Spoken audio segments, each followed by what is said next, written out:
Hello students, welcome. Myself Vikas Kumar Singh, faculty of chemistry from cosmic educare. तो आज हम start करेंगे लेक्चर 4 सॉलिड स्टेट का। ठीक है, तो आज हम लोग स्टार्ट करने जा रहे हैं लेक्चर 4 सॉलिड स्टेट का। सॉलिड स्टेट का लेक्चर 4 हम लोग आज पढ़ेंगे। ठीक है, अभी तक 3 लेक्चर में बहुत कुछ हम लोगों ने पढ़ लिया है। ठीक है, तो यहाँ पे जो शुरुआत होगी लेक्चर नंबर 3 आप लोग देख करके ही लेक्चर नंबर 4 देखिएगा, क्योंकि उसी से रिलेटेड है। ठीक है, तो वहां पे हम लोग लेक्चर नंबर 3 में पढ़े थे हेक्सागोनल यूनिट से। ठीक है, तो आज हम पढ़ेंगे क्लोज्ड पैकिंग। ठीक, आज का हमारा टॉपिक है क्लोज्ड पैकिंग। क्लोज्ड पैकिंग, आज हम पढ़ेंगे क्लोज्ड पैकिंग। ठीक है, तो closed packing in 1 dimensional, closed packing in 2 dimensional and closed packing in 3 dimensional. यही हमको पढ़ना है, closed packing in 1 dimension, 2 dimension, 3 dimension. और उसके बाद हमारा बचा रहेगा वाइड्स एंड रेडियस रेशियो। ठीक है, रेडियस का रेशियो स्मॉल कैटायन और एनायन का, और उसके बाद क्लोज्ड पैकिंग है ये, और उसके बाद वाइड्स बचा है। फिर उसके बाद सबसे लास्ट टॉपिक हमारा रह जाएगा इम्परफेक्शंस इन सॉलिड। जितनी इम्परफेक्शंस है सॉलिड में वो पढ़ेंगे। इसके बाद हमारा चैप्टर क्या हो जाएगा, क्लोज्ड हो जाएगा। ठीक है, तो 1 डायमेंशनल क्लोज्ड पैकिंग क्या होता है? अगर हम किसी भी एटम्स को अरेंज करें एक डायरेक्शन में, ये हमारे एटम्स हैं, हम इसको 1 डायमेंशनल में अरेंज कर रहे हैं। ठीक है, ये एक डायमेंशन है। अगर हम यहाँ से यहाँ की बात करें, अगर हम यहाँ से यहाँ की बात करें, इसको बोल सकते हैं कि इसका लेंथ कितना है, a। ठीक है, और इसी को हम लोग बोलते हैं कि ये क्या है, एज लेंथ है। इसका ये एज लेंथ है। ये है क्लोज्ड पैकिंग। इसको बार बार रिपीट करेंगे। ये क्लोज्ड का मतलब ये है कि आपस में सब एक दूसरे से टच है। अगर हम बात करें इसके कोऑर्डिनेशन नंबर की, इसका कोऑर्डिनेशन नंबर कितना होगा? किसी भी एक एटम को ले लीजिए, इसके नियरेस्ट जितने भी एटम होंगे वही उसका कोऑर्डिनेशन नंबर होगा। पिछले लेक्चर में बताया जा चुका है अच्छे से। किसी भी एक को ले ले हम, इसको अगर हम ले लेते, इसके नियरेस्ट 1 और 2 है, इसका कोऑर्डिनेशन नंबर कितना हो जाएगा, 2। तो ये 1 डायमेंशनल क्लोज्ड पैकिंग हुआ। हम आते हैं 2 डायमेंशनल में। ठीक है, तो 2 डायमेंशनल में हमारे 2 हैं। पहला है square closed packing, square closed packing, और दूसरा है हेक्सागोनल क्लोज्ड पैकिंग। दूसरा है hexagonal closed packing, square closed packing and hexagonal closed packing. ठीक है, अगर हम स्क्वायर क्लोज्ड पैकिंग की बात करें, ठीक, अगर हम एटम को अरेंज करें कुछ इस मैनर में, ये हमारे एटम्स अरेंज्ड हैं। ऐसा अरेंज करना है कि जो क्लोज्ड पैकिंग हो वो स्क्वायर हो। एक एटम हम अरेंज किए हैं, जस्ट उसी के नीचे ही दूसरा एटम को प्लेस करना है। ठीक है, अगर हम बात करें यहाँ पे इस एटम की बात करें, अगर हम इस एटम को देखें तो इस एटम के टच में कितने एटम हैं? कहीं का भी हम एटम ले सकते हैं। इस एटम के टच में ये वाला एटम है, ये वाला एटम है, ये वाला एटम है, ये वाला एटम है और ये वाला एटम है। ठीक है, अगर इन सबको मिलाया जाए, ठीक है, तो हमारा क्या बनेगा, एक स्क्वायर बनेगा। या तो फिर पूरे चारों एक एटम एक साथ अगर हम मिला दें, ठीक है, ये हमारा हो जाएगा क्या, सबके सेंटर को मिला दे तो एक तरह से क्या हो जाएगा, स्क्वायर। ये क्लोज्ड पैकिंग है, ये स्क्वायर टाइप का है, इसीलिए इसका नाम होगा क्या, स्क्वायर क्लोज्ड पैकिंग। अगर हम इसके कोऑर्डिनेशन नंबर की बात करें, तो कोई भी कहीं का भी हम एक एटम ले लेते हैं, कहीं का भी एक एटम हम यहाँ का ले लेते हैं। ठीक, यहाँ का ले लेते हैं। इसके टच में कितने एटम है, 1 2 3 4। ठीक है, ये 2D है, ये 1D ऐसे, एक लेंथ एक ब्रेथ, ये 2D है। इसके टच में कितने हैं, 4, 1 2 3 4। ठीक है, तो इसका कोऑर्डिनेशन नंबर कितना हो जाएगा, 4। तो स्क्वायर क्लोज्ड पैकिंग का कोऑर्डिनेशन नंबर कितना हो गया, 4। अगर हम इसकी बात करें पैकिंग फ्रैक्शन की, ठीक है। अगर हम बात करें इसके पैकिंग फ्रैक्शन की कि कितना परसेंटेज एक स्क्वायर ये जो बना हुआ है, एक स्क्वायर जो ये बना हुआ है, ये कितना परसेंट भरा हुआ है। यहाँ पे तो ये भरा हुआ है, इतना खाली है, ठीक है। तो कितना परसेंट भरा हुआ है, तो जो पैकिंग फ्रैक्शन होता है वो होता है मीटर, ठीक है। क्या होगा यहाँ पे, अब 2D है तो वॉल्यूम तो होगा नहीं, एरिया होगा। हम लोग क्या करते थे पिछले क्लास में, volume available by volume occupied. यहाँ तो वॉल्यूम तो होगा नहीं, यहाँ एरिया होगा। तो हम लोग क्या करेंगे, area available by area occupied, area available by area occupied. अब एरिया, ठीक है, ये एक सर्कल टाइप का हो जाएगा, किसका एरिया कितना होगा 4 पाई आर स्क्वायर, या आप कितना कर सकते हैं पाई आर स्क्वायर, ठीक है, पाई आर स्क्वायर। अगर हम यहाँ पे देखें, यहाँ पे एक जो सर्कल है यहाँ पे, इसका केवल इतना ही पार्ट इसमें है, तो पाई आर स्क्वायर बाई कितना हो जाएगा 4। एक सर्कल का जो एरिया है वो पाई आर स्क्वायर है, वो कितना कंट्रीब्यूट किया है इस स्फीयर में 1/4। तो कितना कंट्रीब्यूशन है 1/4 है। कितने टोटल ऐसे, ऐसे 4 हैं, तो 4 से मल्टीप्लाइड कर देते हैं।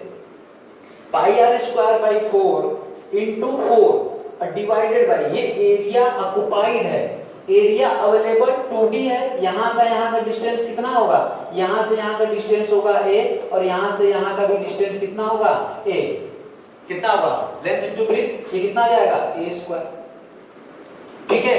अगर हम बात करें इसके a और r के रिलेशन के बीच की, तो यहाँ से यहाँ की दूरी कितनी होगी r, और यहाँ से यहाँ की भी दूरी कितनी होगी r। मतलब हम बोल सकते हैं कि a is equal to 2r। ये सब पिछले लेक्चर में बताया जा चुका है। a is equal to 2r, हम यहाँ पे पुट करते हैं तो ये कितना हो जाएगा, ये हो जाएगा 4 से 4 कैंसिल आउट कर देते हैं, pi r square by a की जगह कितना रखते हैं, ये कितना हो जाएगा 4r स्क्वायर, r से r कैंसिल जाएगा, ये बचेगा पाई बाई 4, ठीक है। ये कितना बचेगा पाई बाई 4। जब इसको हम सॉल्व करेंगे तो ये हमारा आएगा 78%। ये कितना आएगा 78%। मतलब हम बोल सकते हैं कि स्क्वायर क्लोज्ड पैकिंग का जो 2D का जो स्क्वायर क्लोज्ड पैकिंग है, उसमें जो पैकिंग फ्रैक्शन है, मतलब एरिया ऑक्युपाइड है, जो एरिया ऑक्युपाइड है, एरिया ऑक्युपाई है वो कितना है 78%, और जो एरिया वैकेंट है, एरिया वैकेंसी, जो एरिया वैकेंसी है वो कितना है 22%, ठीक है। एरिया ऑक्युपाइड कितना है 78% और ये कितना है 22%। तो ये हुआ हमारा 2D का स्क्वायर क्लोज्ड पैकिंग, जिसका कोऑर्डिनेशन नंबर 4 है, और पैकिंग फ्रैक्शन कितना हो जाएगा 78%, ठीक है। फिर उसके बाद हम स्टार्ट करने जा रहे हैं इसका हेक्सागोनल क्लोज्ड पैकिंग, ठीक है। तो हम देखते हैं यहाँ पे number 2 hexagonal closed packing, hexagonal closed packing, ठीक है। तो यहाँ पे हम एटम को अरेंज करके उसका हेक्सागोनल क्लोज्ड पैकिंग बनाते हैं। ध्यान से देखिएगा, ये हमारे एटम्स हैं, ये भी 2D में ही हम चल रहे हैं। इसके जस्ट नीचे रखेंगे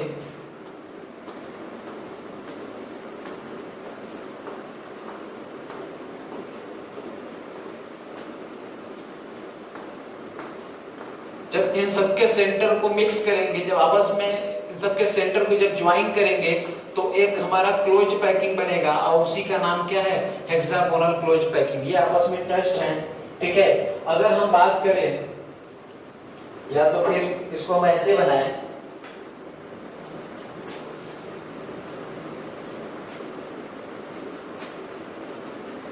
इन दोनों के बीच में रखें, इन दोनों के बीच में यहां पर, ठीक है। वहां पे उसके नीचे रखे थे, यहाँ पे इन दोनों के बीच में रखेंगे, मतलब उसके जस्ट उन दोनों के बीच में तो यहाँ पे अगर अभी सबके सेंटर को ज्वाइन करेंगे तो क्या मिलेगा? अगर अभी सबके सेंटर को ज्वाइन करें, ठीक है, अगर हम इसकी बात करें इसका, तो यहां से ये ऐसे हो जाएगा, ये ऐसे, ये ऐसे, एक हेक्सागन बन रहा है। ठीक है, यहाँ पे क्या बन रहा है? एक हेक्सागन।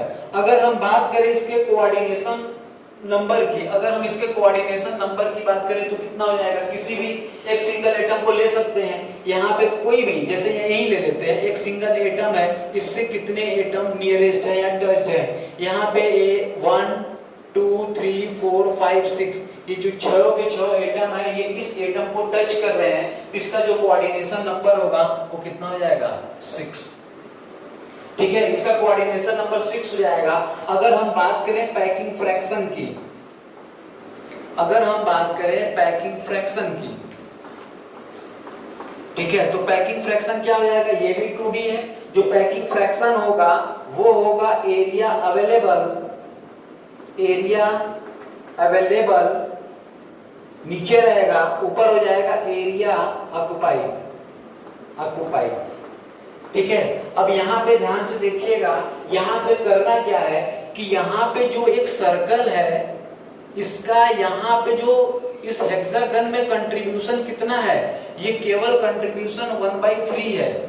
मतलब अगर हम एंगल की बात करें तो ये बनाएगा 120 डिग्री। कंट्रीब्यूशन कितना है? 1/3 है, ये बनाएगा 120 डिग्री।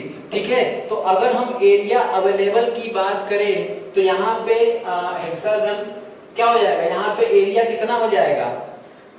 और वॉल्यूम अवेलेबल, यहाँ पे जो वॉल्यूम है ये हेक्सागन का रखाएगा।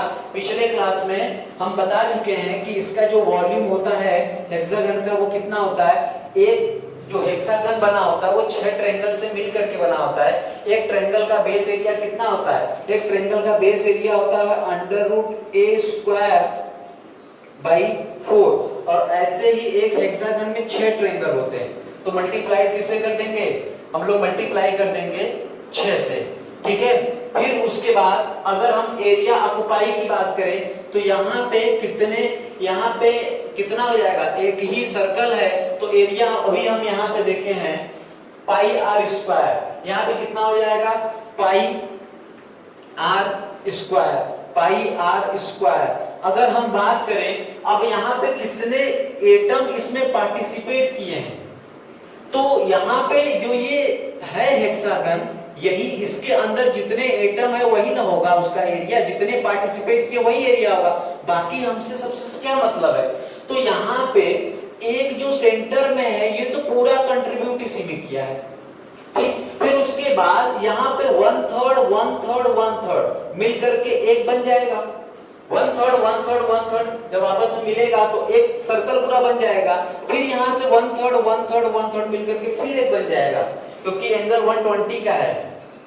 ठीक है, तो कितना हो जाएगा टोटल? हमारे कितना हो जाएगा? 3। टोटल जो एरिया है, तो एरिया तो हम लिख दिए, तो कितने का एरिया? अगर सिंगल होगा तो 1 हो जाएगा यहाँ पे, लेकिन पार्टिसिपेट कितने किए हैं? 3, तो यहाँ पे पार्टिसिपेशन कितना हो जाएगा? 3। अब यहाँ पे हम एरिया के R और A का रिलेशन पुट करके यहाँ पे हम रख देते हैं, तो यहाँ पे भी वही हो जाएगा। यहाँ से यहाँ की डिस्टेंस कितना है? यहाँ से यहाँ की डिस्टेंस R है, और यहाँ से यहाँ की डिस्टेंस भी कितना है? R। मतलब हम बोल सकते हैं A = 2R। यही पुट करते हैं हम, कितना हो जाएगा? ये 3 2 कट जाएगा। ठीक है, बचा क्या? R² और A²। तो A = 2R, तो A² = 4R²। सिंपल सा कंसेप्ट है। तो हम यहाँ पे अप्लाई करते हैं πr², ये कितना हो जाएगा? ये हो जाएगा √3, ये हो जाएगा 4R²/4। ठीक है, और यहाँ पे कितना हो जाएगा? 4R²/4, और यहाँ पे बचा है 2, तो यहाँ पे हो जाएगा ×2। ठीक है, अब यहाँ से 4 से 4 कैंसिल आउट हो जाएगा, और यहाँ से R² कैंसिल आउट हो जाएगा। बचेगा हमारा कितना? बचेगा हमारा π/2√3, यही बचेगा। यहाँ से 2 बचा, ये √3a² कैंसिल हो गया, ये π√3। जब इसको हम π/2√3 जब इसको हम सॉल्व करेंगे जब इसको हम सॉल्व करेंगे तो ये हमारा आएगा 0.91, ये हमारा आएगा 0.91।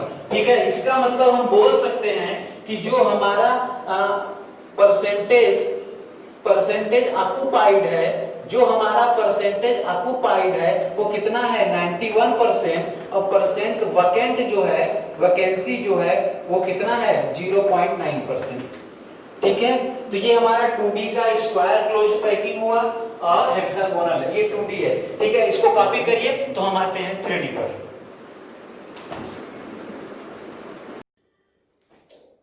ठीक है, चलिए आगे चलते हैं। यहाँ पे आप लोग 0.9% कर लीजिएगा। ठीक है, तो चलिए हम स्टार्ट करते हैं 3D क्लोज्ड पैकिंग। हमारा जो नेक्स्ट है वो 1D और 2D हो गया, हम स्टार्ट कर रहे हैं 3D क्लोज्ड पैकिंग। थोड़ा सा इसको समझना पड़ेगा आपको, थोड़ा माइंड कंसंट्रेट करेंगे तभी समझ में आएगा। ठीक है, 3D closed packing, 3D closed packing मतलब लेंथ ब्रेड्थ रहेगा, फिर उसके ऊपर भी ऐसे हम, जैसे ये ऐसे हो गया, ये ऐसे हो गया, फिर हम ऐसे आगे रखते हुए ऐसे ऊपर चलेंगे। ठीक है, तो ध्यान से देखिएगा, हम यहाँ पे क्या करते हैं, एटम को अरेंज कर रहे हैं। ठीक है, इस 3D में ध्यान से समझिएगा।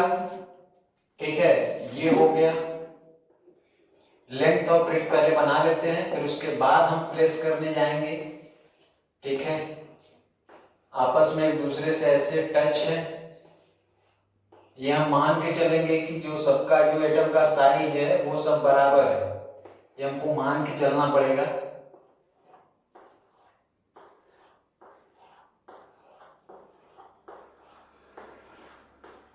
ठीक, चलिए देखते हैं, इतने से काम हो जाता है। अब यहीं पे हम लोग क्या करते हैं, थोड़ा सा वायर्ड देख लेते हैं, वायर्ड।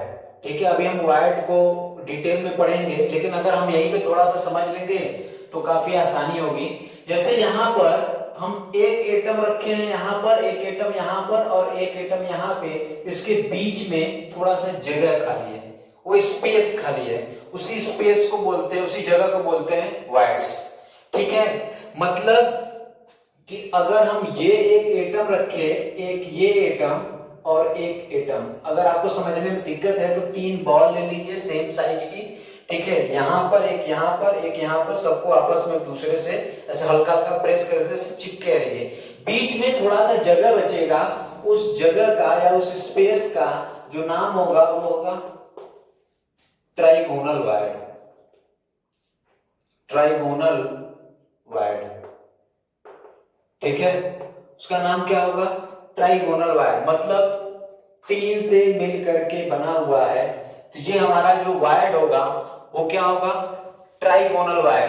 ठीक है, वो जो वायर होगा वो ट्राइगोनल वायर होगा। ठीक, फिर उसके बाद अगर हम बात करें, अब यहाँ पे हमारा 2 लेयर, एक ऐसे हो गया, एक ऐसे हो गया, अब हम इसके ऊपर रखने जा रहे हैं। ठीक है, अब हम इसके ऊपर रखने जा रहे हैं, तो ऊपर रखने का 2 प्रोसेस है। ठीक है, ऊपर रखने का 2 प्रोसेस है, ध्यान से समझिएगा, ऊपर रखने का 2 प्रोसेस है। पहले हम क्या करते हैं, इसके, इसके और इसके ऊपर रख देते हैं। ध्यान से समझिए, इन तीनों को हम बाहर निकालते हैं। ठीक है, एक ये है, एक ये है, एक ये है, 2 तरीका है। ठीक है, हम मान लेते हैं कि हम तरीका फर्स्ट देख रहे हैं, केस फर्स्ट देख रहे हैं।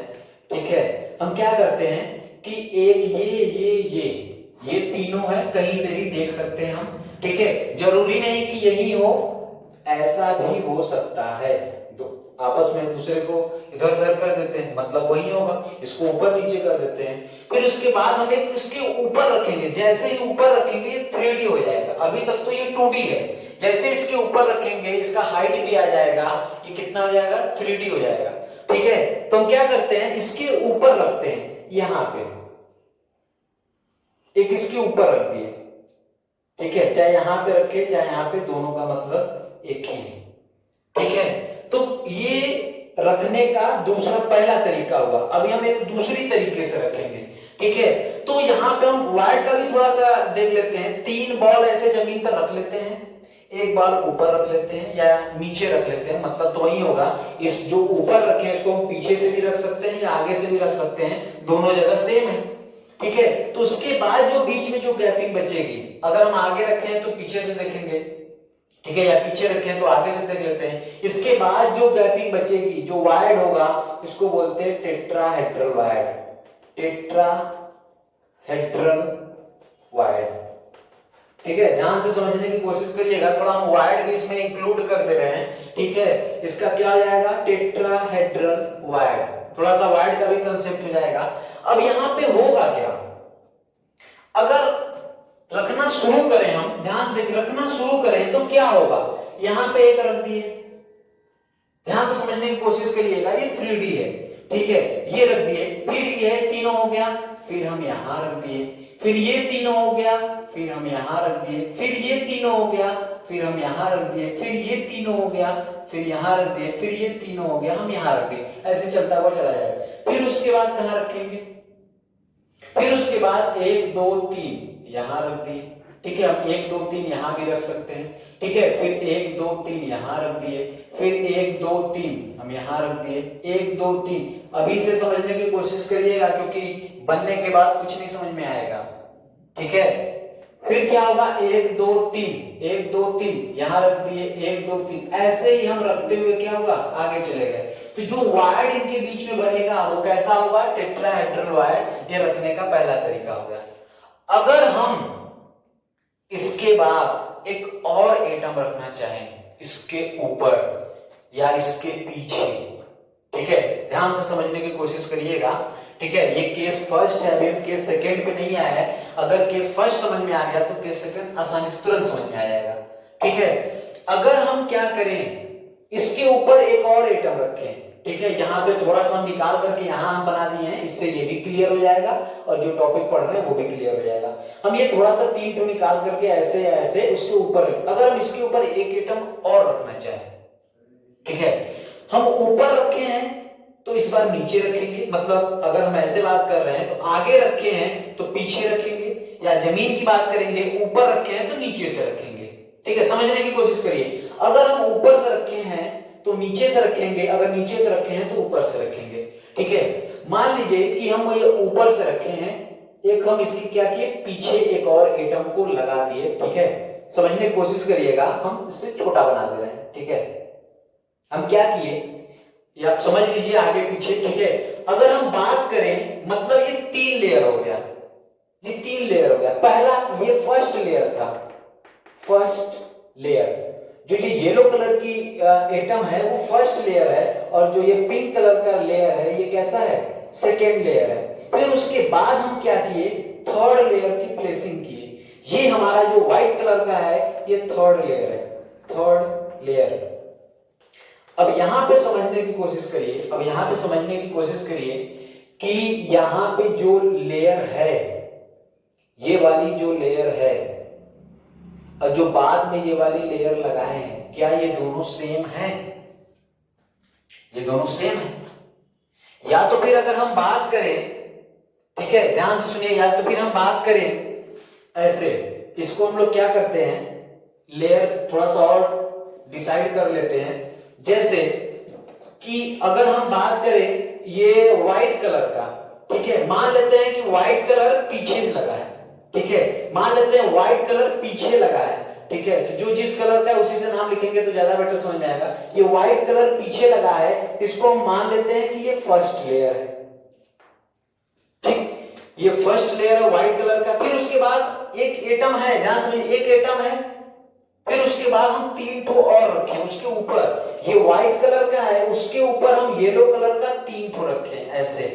ठीक है, तो हमारा जो येलो कलर का है वो सेकेंड लेयर हो जाएगा, वो हमारा क्या हो जाएगा, सेकेंड लेयर हो जाएगा। फिर उसके सबसे ऊपर हम लोग रखें पिंक कलर का, इसको मान लेते हैं कि ये क्या है, थर्ड लेयर। ये कौन सा लेयर है, थर्ड लेयर। एक बाल है, उसके ऊपर 3 और बाल है, फिर उसके ऊपर एक और बाल है। तो हम देखेंगे कि जो नीचे वाला बॉल है और जो सबसे ऊपर वाला बॉल है, जो पहला बॉल है और तीसरा बॉल है, ये दोनों सेम है। समझने की कोशिश करिए। हम 3 लेयर फिट किए हुए हैं, फर्स्ट लेयर, फिर सेकेंड लेयर 3 एटम का, और जो चौथा लेयर है वो एक ही, मतलब पहला और तीसरा, तीसरा, जो पहला और तीसरा है वो सिंगल एक ही है, पहला और तीसरा। हम बोल सकते हैं कि पहला और तीसरा लेयर जो है वो सेम है, मतलब first layer and third layer are same, first layer and third layer are same. कुछ समझ में आया? ठीक है, ये हम मान के चलते हैं कि 3 लेयर हमारे पास है, एक लेयर 1 एटम का, सेकेंड लेयर 3 एटम का, 1 2 3, और जो थर्ड लेयर है वो भी एक ही का। ठीक है, तो पहला और तीसरा वाला सेम है। तो ऐसा कौन सा यूनिट सेल है, ऐसा कौन सा यूनिट सेल है जिसका पहला लेयर और तीसरा लेयर सेम होता है?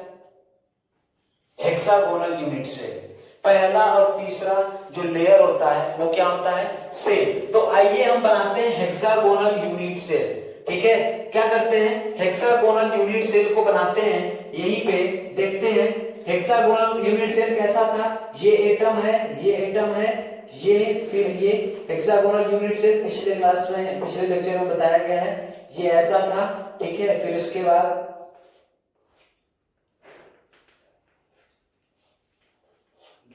ऐसा कुछ था।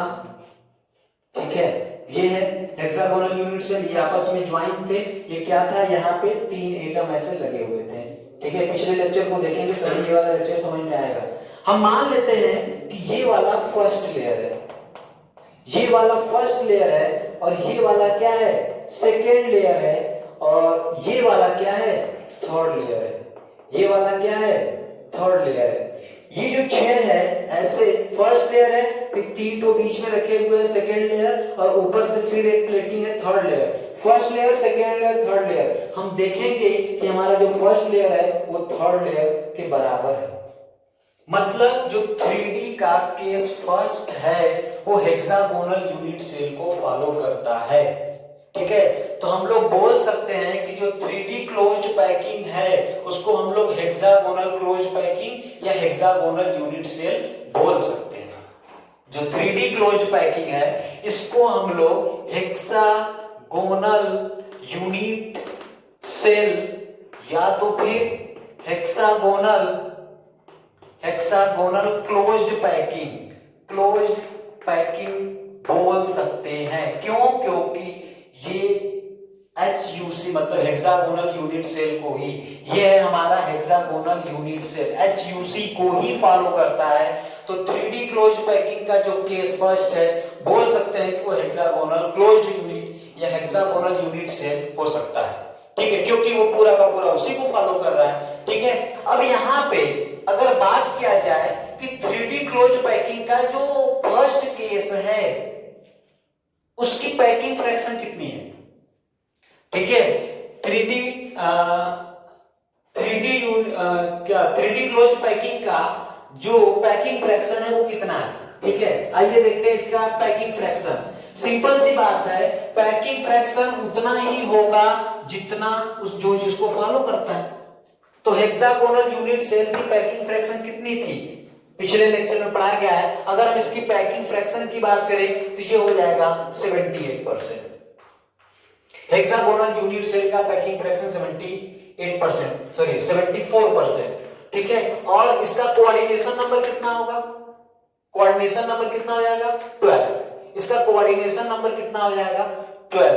मतलब हेक्सागोनल यूनिट सेल का जो या 3D क्लोज्ड पैकिंग जो है वो HUC को फॉलो करता है। इसको हम लोग हेक्सागोनल यूनिट सेल या हेक्सागोनल क्लोज्ड पैकिंग भी बोल सकते हैं। अगर इसकी बात करेंगे तो हम इसकी बात करेंगे, हेक्सागोनल यूनिट सेल की। इसके बारे में पूछा जाएगा तो यही लेकर के हम लोग क्या करेंगे, ये हो जाएगा। मतलब ये कितना हो जाएगा पैकिंग फ्रैक्शन? 74%, और कोऑर्डिनेशन नंबर कितना हो जाएगा?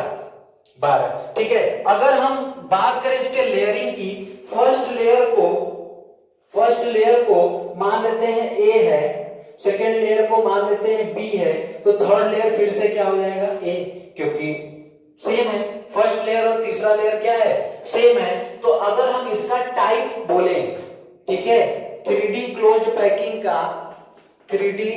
क्लोज्ड पैकिंग का अगर हम टाइप बोले तो हम बोल सकते हैं कि ये ए बी, फिर से जो तीसरा लेयर आएगा फिर से ए टाइप का होगा, ए फिर से बी, फिर से ए, फिर से बी। हम बोल सकते हैं कि 3D क्लोज्ड पैकिंग का जो पहला केस है वो किस टाइप का है, A B A B A B type का। ठीक है, इसको आसानी से बोल सकते हैं, कोऑर्डिनेशन नंबर इतना होगा। ठीक है, इसको कॉपी करिए, फिर हम आते हैं केस नंबर सेकंड पे। तो चलिए हम लोग आते हैं केस नंबर 2 पे। हम लोग केस 1 देख लिए हैं, आते हैं केस नंबर सेकंड पे। ठीक है, केस नंबर सेकंड में क्या होगा हम देखते हैं। वहां पे क्या था, अभी हम लोग अरेंज किए थे, 3D हम लोग पढ़ रहे हैं। ठीक है, इसके बीच में ऐसे एटम्स को हम बना दे रहे हैं अरेंज करके। ये अभी 2D के फॉर्म में है। ठीक, अभी हम 3D बनाएंगे। 3D बनाने के लिए हमको एटम्स को इसके ऊपर रखना पड़ेगा। ठीक है, एटम को कहां रखना पड़ेगा, इसके ऊपर। तो क्या करते हैं, एक एटम को देखिएगा ध्यान से, एक यहां पे हम किए ही थे, एक यहां पर, एक यहां पर, एक यहां पर, एक यहाँ पर 1 2 3 1 2 3 ऐसे करते हुए चले गए। फिर 1 2 3, फिर हम यहाँ पे कर दिए, फिर यहाँ पे, फिर ऐसे। ठीक है, ऐसे ही सेम ये यहाँ पर हो जाएगा। अगर हम बात करें, ध्यान से देखिएगा यहाँ पे, अगर हम बात करें जैसे अभी हम केस 1 में क्या बात किए थे, केस 1 में हम बात किए थे कि ये वाला और ये वाला, मतलब ये और ये वाला और ये वाला, ये तीनों लिए थे और ऊपर से हम एक ये लिए थे। ठीक है, ये लिए थे। अगर हम बात करें केस नंबर 2 की, अगर हम ले ले 1 2 नीचे वाला 3, ध्यान से देखिएगा, अगर हम ले 1 2 3 ये, ठीक है, समझ में आ रहा है। 1 2 3 ये ब्लू वाला ले ले और येलो वाला ये वाला ले ले। कौन सा, 1 2 3। ठीक है, हम ब्लू वाला ले ले, दूसरा वाला 1 2 3। ठीक है, तो यहां पे क्या होगा देखते हैं। ये है हमारे पास 1, ब्लू वाले को ब्लू वाले से बनाते हैं।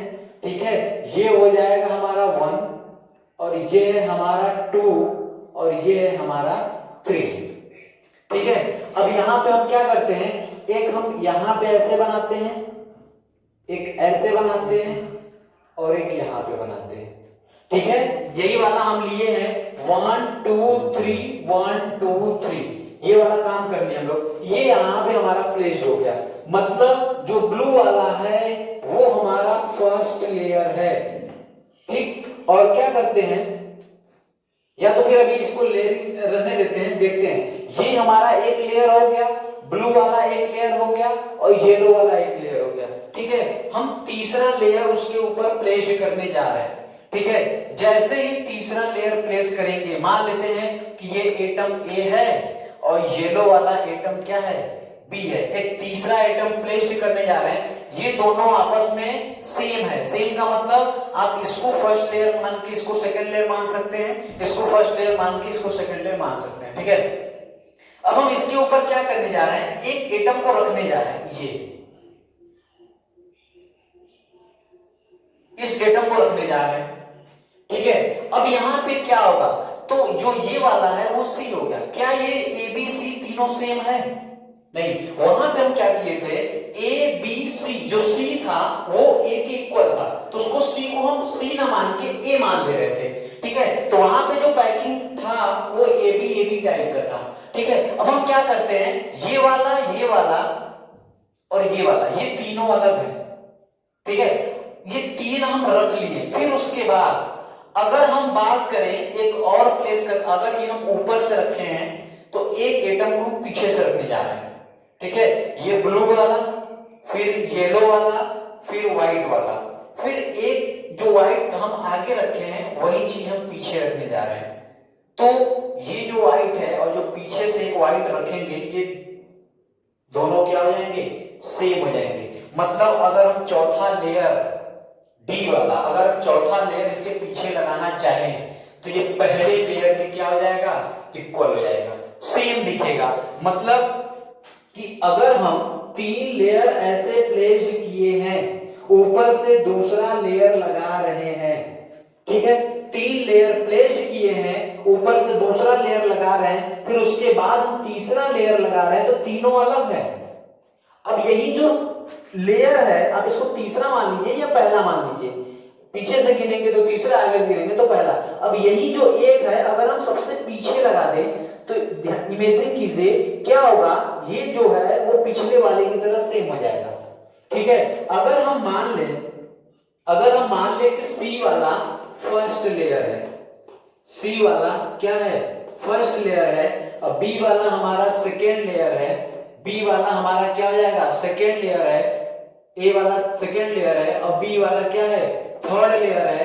तो यहां पे जो चौथा लेयर आएगा, यहां पे जो चौथा लेयर सबसे पीछे लगेगा वो इस बी वाले के इक्वल हो जाएगा, ठीक है। तो हम लोग बोल सकते हैं कि जो ये हमारा मॉलिक्यूलर टाइप है, ये क्लोज पैकिंग किस टाइप का होगा, ये टाइप का होगा एबीसी टाइप का। ये हमारा किस टाइप का हो जाएगा, एबीसी टाइप का हो जाएगा, ठीक है। हम यहाँ पे क्या किए कि ए वाला बार बार रिपीट कर रहा है, ये हम मान के चल रहे हैं, ठीक है।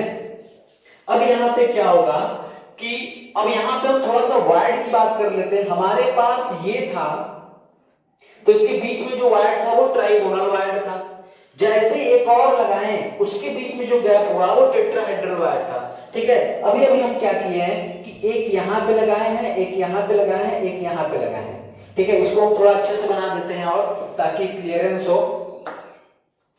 1 एटम, 2 एटम, ठीक है, 3 एटम।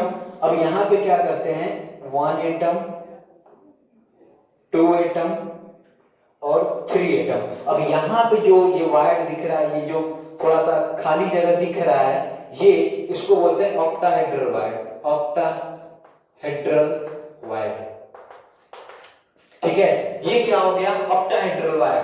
तो ये हमारा वायर हो गया ट्राइगोनल वायर, टेट्राहेड्रल वायर और ऑक्टाहेड्रल वायर, ठीक है। जो ये केस सेकेंड है, हम लोग क्या किए हैं, बस ओवरलैपिंग करते हुए गए हैं। जो केस फर्स्ट था उसमें जो क्लोज्ड पैकिंग था वो एबी टाइप का था, उसमें देखा गया कि HUC हेक्सागोनल क्लोज्ड पैकिंग आ रहा था।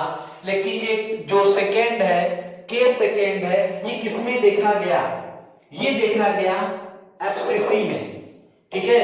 मतलब जो केस सेकेंड है ये किसमें देखा गया, FCC में। जो 3D का सेकेंड वाला है वो किसमें देखा गया, FCC में। FCC एक तरह का क्यूबिक क्लोज्ड पैकिंग है, तो हम इसको ये भी बोल सकते हैं, ठीक है। मतलब FCC या CCP जो है वो किस क्लोज्ड पैकिंग टाइप को फॉलो करता है, ABC टाइप का। अगर हम बात करें इसके पैकिंग फ्रैक्शन की, अगर हम बात करें इसके पैकिंग फ्रैक्शन की, ईटा की, तो क्या हो जाएगा, ये हो जाएगा जो इसका, ये इसी का एग्जांपल है, तो जो FCC का होगा वही होगा।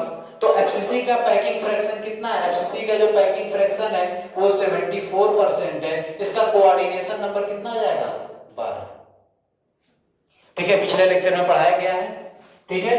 तो ये है हमारा केस सेकेंड, जिसमें केस फर्स्ट हम आसानी से देते हैं। केस सेकेंड में कुछ नहीं करना है, बस वहां पे तीसरा लेयर पहले लेयर के बराबर था, यहाँ पे चौथा लेयर पहले लेयर के इक्वल होगा, ठीक है। तो इसीलिए ये ABC टाइप का है, केस सेकेंड। ये था हमारा 3D क्लोज्ड पैकिंग, ठीक है। ये 2 टाइप्स का था, मतलब 2 केस बन सकते थे, ठीक है। तो ये हम कुछ वायर्स के बारे में भी बात कर लिए, ठीक है। इसको कॉपी करिए। अभी हम चलते हैं डिटेल में पढ़ने wires and radius ratio.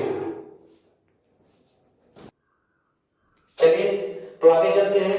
Next हमारा हेडिंग है वायर्स एंड रेडियस रेशियो। दोनों एक साथ खत्म हो जाएगा, ठीक है। नेक्स्ट हमारा टॉपिक है वायर्स एंड रेडियस रेशियो, ठीक ठीक है, अब यहाँ पे क्या होगा, सबसे पहले हम वाइड्स पढ़ेंगे। वाइड्स होता क्या है इसको डिफाइन कर लेते हैं। इसका डेफिनेशन क्या हो जाएगा, एटम्स के बीच में जो गैपिंग होती है उसी को बोलते हैं क्या, वाइड्स। मतलब स्पेस बिटवीन द एटम्स, ठीक है, वो आयंस भी हो सकते हैं, ठीक है, मॉलिक्यूल्स भी हो सकते हैं, कुछ भी हो सकते हैं, ठीक है, स्पेस बिटवीन द एटम्स, उसी को हम लोग क्या बोलेंगे, वाइड्स। अब जो वाइड्स होता है, अब जो हमारा वाइड्स होता है वो होता है 1D वाइड्स, 2D वाइड्स, सब जगह 1D 2D 3D आ रहा है, 3D वाइड्स, ठीक है, 1D वाइड्स, 2D वाइड्स और 3D वाइड्स, ठीक। तो यहां पे हम आगे चलते हैं, 1D wide, 2D wides and 3D wides. अब यहां पे क्या होगा, जो 3D वाइड्स है वो तीन तरीके से है, tetrahedral void, tetrahedral voids, octahedral voids, octahedral voids और number third cubical voids, cubical voids, ठीक है, टेट्राहेड्रल वाइड्स, ऑक्टाहेड्रल वाइड्स और क्यूबिकल वाइड्स, ठीक। और यहां पे क्या हो जाएगा, 1D में यही है ट्राइगोनल या सिंपली यही है, ठीक है, इसमें है हमारा ट्राइगोनल वाइड्स, ट्राइगोनल वाइड्स, ठीक है, 1D wides, 2D wides and 3D wides, ठीक है। अब इसमें करना क्या है, इसमें एटम्स का हमारा अरेंजमेंट है, ठीक है, इसमें कैसे एटम्स अरेंज्ड हैं, यहां पे जो कैटायन और एनायन है, ठीक है, यहां पे जो कैटायन और एनायन है इनका कंट्रीब्यूशन देखिएगा, ठीक है। जैसे अगर हम वाइड्स की बात करें तो एक रेडियस रेशियो जो है वो एक स्मॉल आर और एक कैपिटल आर होता है, ठीक है, मतलब जो एटम है, जो एटम है, ध्यान से सुनिएगा, जो एटम है उसमें हम इधर लिख देते हैं, जो एटम्स हैं वो कैटायन और एनायन होंगे, कैटायन और एनायन होंगे, ठीक है, कैटायन और एनायन होंगे। अब यहां पे जो कैटायन होगा उसका साइज क्या होगा, small, small in size, small in size, ठीक है, और जो एनायन होगा वो लार्ज होगा, लार्ज इन साइज। कहने का मतलब ये है कि यहां पे लिखा गया है स्पेस बिटवीन द एटम, वो होगा हमारा वाइड्स। अब यहां पे करना क्या है, जैसे अगर हम देखें 1 2, अब यहां पे 3 हम कर दिए, ठीक है। अब यहां पे एक छोटा सा एटम जो स्पेस है उसमें हम एटम रख देते हैं, छोटा सा, ये बड़ा वाला एटम है और ये क्या है, छोटा वाला एटम है। तो जो बड़ा वाला होगा लिखा गया कैटायन स्मॉल इन साइज और एनायन क्या हो जाएगा, लार्ज इन साइज, ठीक है। तो जो बड़ा वाला होगा वो क्या होगा, एनायन होगा, और जो छोटा वाला होगा वो क्या होगा, कैटायन होगा, ठीक है। जो बड़ा वाला होगा वो हमेशा और हमेशा क्या होगा, एनायन होगा, और जो छोटा वाला होगा वो क्या होगा, कैटायन होगा, ठीक है।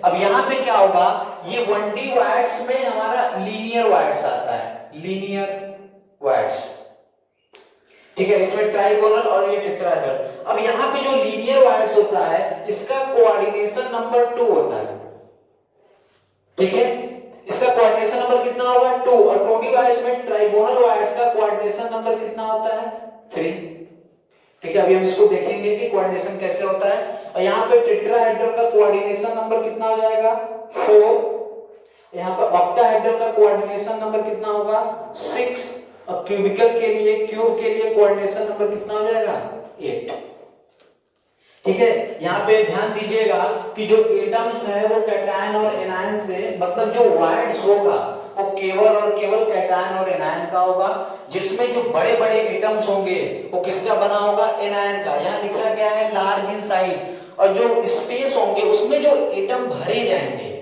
वो क्या होगा, कैटायन होगा।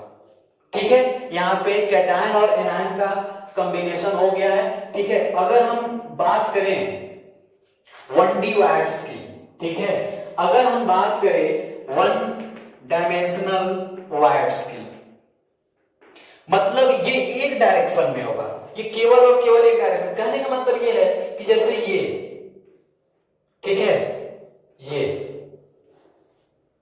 केवल और केवल एक डायरेक्शन। अब इसके बीच में जो स्पेस है, ये यहां एक एटम होगा, एक यहां एटम होगा, यहां एटम होगा, ठीक है, एक यहां है, एक यहां, एक यहां, इसके बीच में जगह खाली है।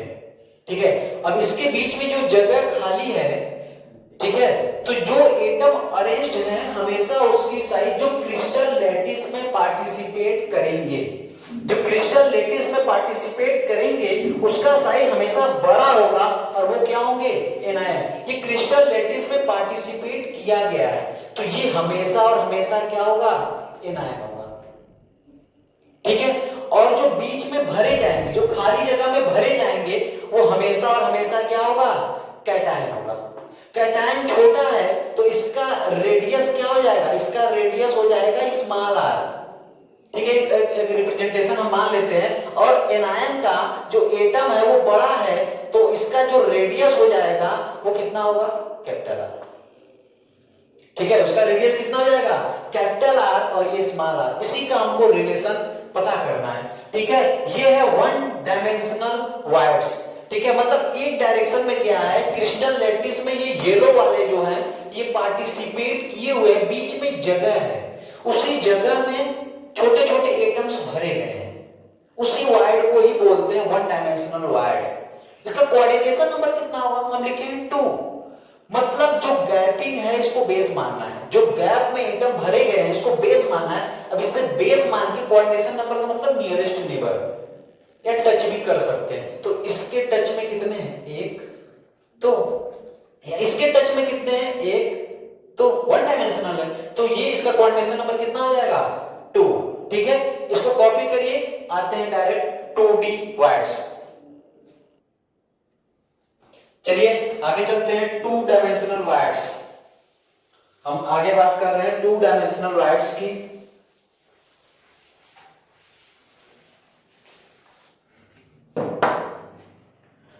वायर्स, इसमें अभी हम लोग देखे हैं कि कौन सा आएगा, ट्रायंगुलर वायर्स। ट्रायंगुलर वायर्स ये बनता कैसे है, ये बनेगा, ये एक है एटम, ये दूसरा एटम है, और ये तीसरा एटम है। ठीक है, अब इसके बीच में जो गैपिंग है इसमें हम एक एटम को रख देते हैं ऐसे, इसी वायर का ही तो ट्रायंगुलर वायर्स बताया गया है अभी पीछे। ठीक है, तो अब इसका कोऑर्डिनेशन नंबर कितना है, कोऑर्डिनेशन नंबर अभी हम बताए थे 3 है। अब इसको बेस मानते हैं, अब इसके नियरेस्ट कितने हैं, 1 2 3 सब दिख रहा है। ठीक है, तो कोऑर्डिनेशन नंबर कितना हो जाएगा, 3।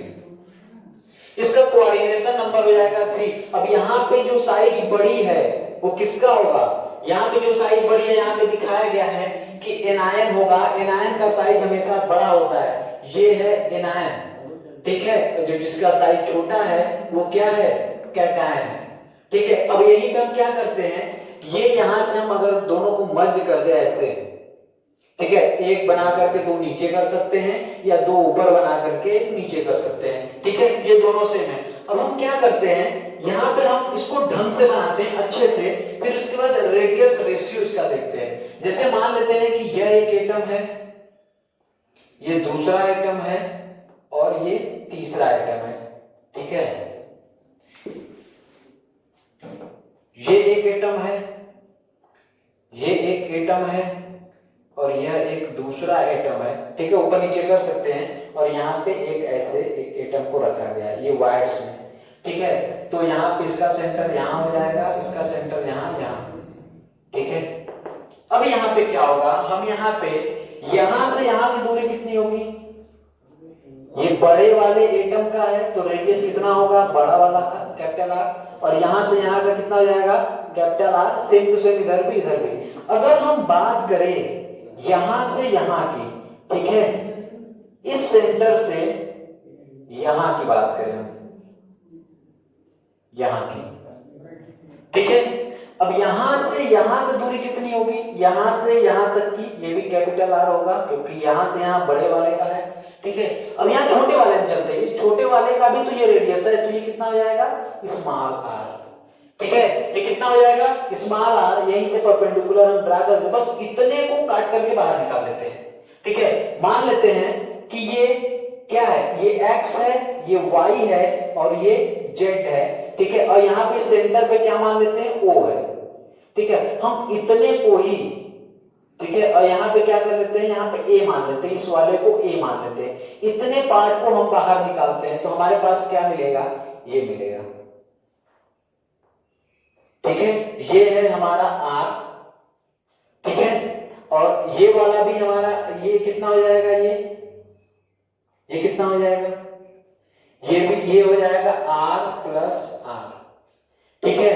और यहां पे एंगल कितना हो जाएगा, अब यहां पे जो एंगल है, देखिए यहां पे एक ये ट्रायंगल है, यहां पे इसका डिग्री कितना हो जाएगा, 60 डिग्री होगा, ठीक है। तो 60 का जस्ट आधा कितना हो जाएगा, 30 डिग्री, ये हो जाएगा 30 डिग्री। तो हम लोग क्या करते हैं, फार्मूला अप्लाई, कांसेप्ट अप्लाई करते हैं, ठीक है। ये कितना हो जाएगा, cos 30 degree is equal to base upon hypotenuse, ठीक है। 30 है, बेस कितना है, capital R by capital R plus small R, ठीक है। cos 30 कितना होता है, under root 3/2, under root 3/2 is equal to कितना होगा, capital R by capital R plus small R, ठीक है। इतना समझ में आया, कोई दिक्कत नहीं है। यहां से यहां की दूरी कैपिटल आर है, यहां से यहां R plus capital R plus small R, यहां से यहां की जो दूरी है, छोटे वाले एटम का रेडियस और बड़े वाले एटम का रेडियस, तो capital R plus small R, यहां से 60 डिग्री है, इसका आधा हम लोग करेंगे भाई से, कितना आएगा, 30 डिग्री। तो 30 डिग्री कितना हो जाएगा, बेस अपॉन हाइपोटेनस, ये कितना, R by R plus R, ये 30 अंडर रूट 3/2। अब इसको हम सॉल्व करते हैं, इसको उधर लाते हैं तो क्या हो जाएगा, आर प्लस आर, इसको नीचे लाते हैं, by R is equal to 2/√3, ठीक है। इतना है, इसको इधर इसको इधर उसको उधर भेज देते हैं, ठीक है। अब यहाँ पे हम क्या करते हैं, आर को कॉमन ले लेते हैं, कितना बचेगा, 1 प्लस आर बाई आर, ठीक है। और ये कितना हो जाएगा, 2/√3, ठीक है। हम उधर सॉल्व करते हैं,